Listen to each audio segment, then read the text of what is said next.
Perhatian, perhatian. Sebelum kalian melanjutkan video ini, silakan kalian tulis nama dan kelas kalian di kolom komentar sebagai bukti kehadiran telah menyaksikan video pembelajaran ini. Assalamualaikum warahmatullahi wabarakatuh. Welcome back to our video channel. Selamat datang kembali di pembelajaran tematik 3G subtema 1 pembelajaran 1. Alhamdulillah minggu lalu kita sudah melaksanakan PTS. Semoga kalian tetap semangat dalam melaksanakan pembelajaran. Nah, sebelum belajar, Bu Guru mau tanya, kalian sudah melaksanakan sholat duha? Sudah melakukan murojaah? Semoga kalian tetap istiqomah ya dalam melaksanakan pembiasaan, karena sebentar lagi mendekati ujian TKD, jadi kalian harus semangat menghafal surat-surat yang akan diujikan. Nah, anak-anakku yang solih dan solihah, kita baca doa dulu yuk sebelum belajar. Bismillahirrahmanirrahim. Anak-anakku yang solih dan solihah, pernahkah kalian sarapan roti keju sambil minum susu? Wow, enak ya, pasti kalian pernah dong. Nah, pernah tidak terpikir oleh kalian, keju terbuat dari apa ya? Oke, sekarang kita cari tahu yuk. Keju diolah dari susu dengan bantuan mikroorganisme. Kemudian susu merupakan hasil dari peternak, misalkan hewan sapi dan lainnya. Roti dibuat dari tepung terigu dengan bantuan jamur. Tepung terigu berasal dari gandum. Nah, gandum merupakan salah satu hasil dari pertanian. Hasil pertanian dan peternakan diolah menjadi berbagai makanan dan minuman yang kalian makan. Karena adanya teknologi pangan, apa itu teknologi pangan? Nah, teknologi pangan adalah teknologi yang menerapkan ilmu pengetahuan tentang bahan pangan. Apa saja makanan dan minuman hasil perkembangan teknologi pangan? Mari sekarang kita simak video penjelasan di samping. Teknologi pangan sendiri menghasilkan berbagai macam makanan dan minuman untuk dinikmati. Contohnya yaitu berbagai hasil pertanian dan peternakan yang dapat diolah menjadi bahan makanan dan minuman. Dulu kita hanya bisa menikmati susu sapi berupa susu cair.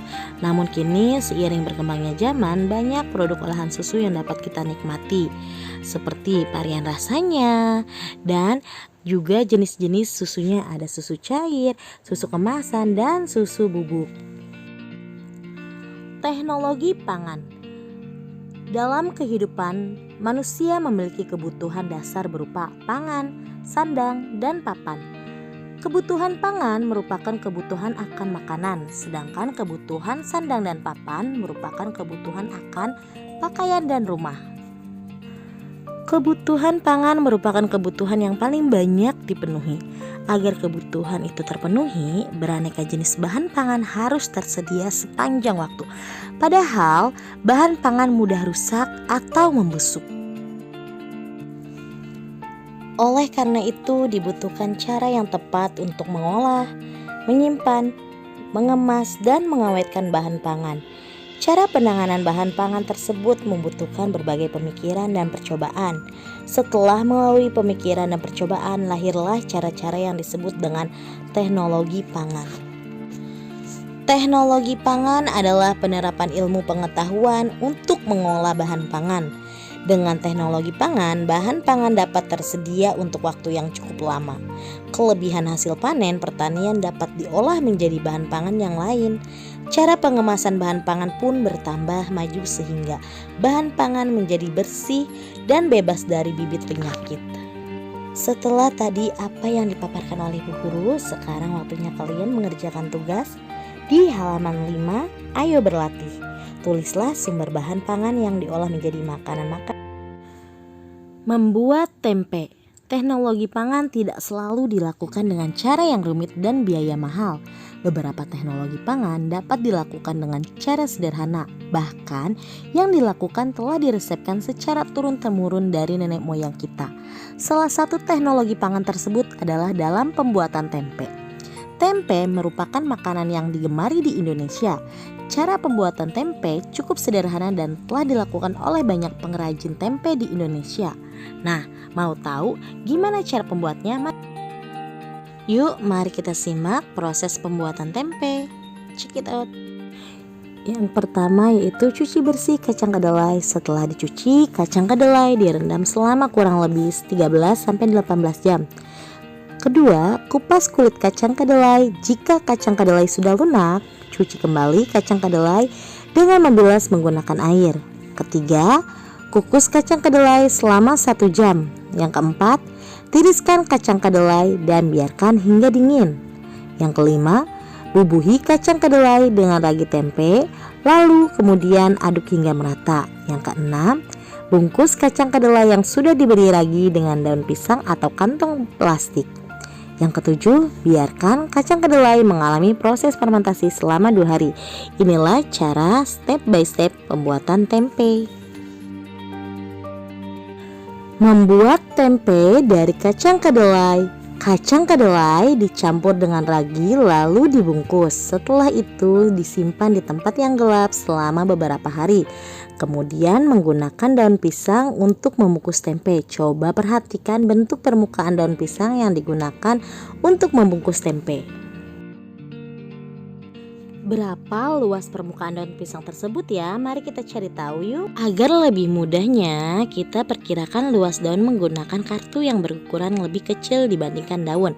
Daun pisang di samping tertutup tanpa celah oleh 12 kartu. Jadi, luas permukaan daun pisang di samping adalah 12 kartu. Kartu yang digunakan untuk mengukur luas permukaan daun merupakan satuan tak baku. Adakah satuan lain untuk mengukur luas permukaan suatu benda atau suatu bangun? Perhatikan bangun persegi di samping. Berapa luas masing-masing panjang di bawah? Mari kita hitung sama-sama yuk. Untuk menghitung luas bangun tersebut, kita hitung banyak petak persegi dari bangun tersebut. Mari kita hitung yuk. Sebelum kita mulai menghitung, nah, Bu Guru kenalkan dulu ya. Gambar di samping adalah persegi panjang EFGH terdiri atas berapa petak ya. Nanti kita akan menghitung berapa jumlah petak perseginya. Yuk, sekarang kita mulai. 1, 2, 3, 4, 5, 6, 7, 8, 9, yang terakhir 10. Jadi persegi panjang EFG terdiri atas 10 petak persegi. Luas EFGH 10 persegi satuan.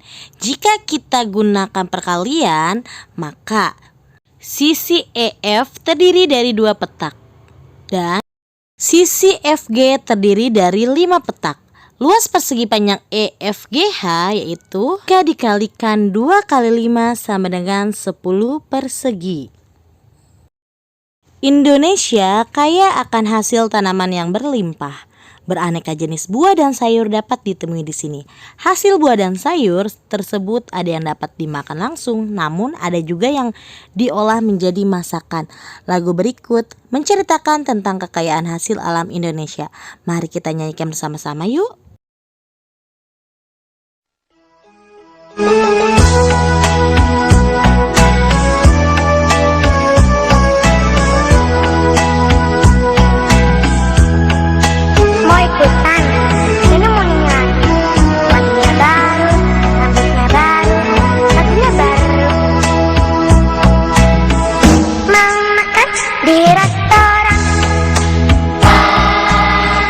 Bukan berarti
Alhamdulillahirobbil alamin, pembelajaran hari ini sudah selesai. Jangan lupa kalian kerjakan tugasnya dan kumpulkan tepat waktu serta tetap jaga kesehatan dan jangan lupa sholat. Wassalamualaikum warahmatullahi wabarakatuh.